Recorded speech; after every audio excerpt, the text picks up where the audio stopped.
Hey yo, I am from the future, and as we all know, I'm going to be talking about Genshin lore. Just so you all know, you can trust me, I am a professional spherologist. I know everything I need to talk about spheres, and that's why we're talking about Genshin Impact's moon lore today. As we all know from the Genshin lore that there's 3 moon goddesses, Aria, Sonet, and Canon, I think they're called, but their names don't really matter. All you need to know that 2 of them died, and 1 is standing still in the sky, like frozen. So, knowing that there's 3 moons, let's go find them. We know that there's 1 in the sky, 1 in the abyss, and 1 broken behind the sky. But that can't be it, because why are there 2 in the sky still? With this weather event, it tells us that the first moon fell onto teyvat and caused big explosions. It caused mass destruction.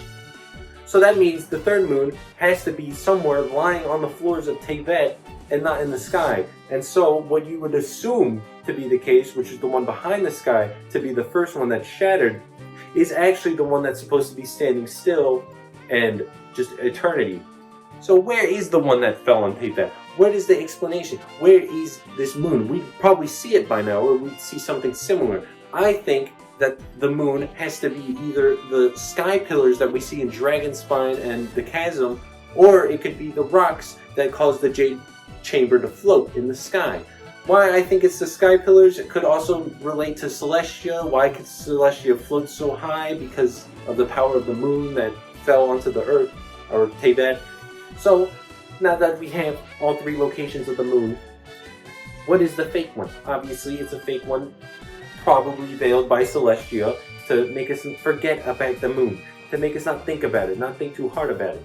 However, this web event kind of tells us that there is a new moon, that there's a 4th one that grew from the ashes. But which one is that? What is that? What is the new moon? And I think it's the Traveler. Now you might be wondering, how is it the Traveler? How does that make sense? As we all know, the Genshin timeline has been reset 3 times already, and we are in the 4th one. And I think it only makes sense because we are the 4th Descender. But how does that link up? I think every time the world reset, Celestia, or the unknown god, wanted to create eternity, so she reset the timeline. She was trying to figure out how to make the best version of eternity by deleting each timeline and by deleting a moon, killing a moon sister each time it reran. And since the last one blew up, and now the moon is in the sky kind of dead, she has no moons to reset the timeline with. So that's why she made the fake sky, make a fake moon, so people don't realize that. This would also explain why Aether is part of the ley lines and can be seen by Irmsul and all that, whatever. It's because Aether is actually from previous timelines from where the moons existed, which is why the ley lines can consider him as part of teyvat and not a descender, even though technically he is a descender.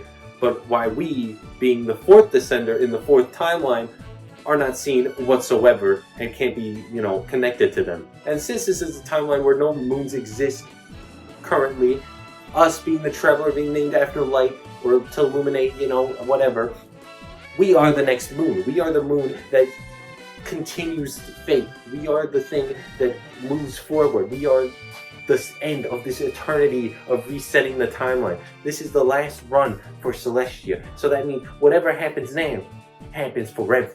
Questions, people, questions. That's all there is. But I'm gonna be honest with you all. I don't know if any of that is true, because I am also from an alternate timeline, so my version of Genshin could be completely different than yours. And that is why it was just a theory, a game theory. See you next time when I return. Bye-bye.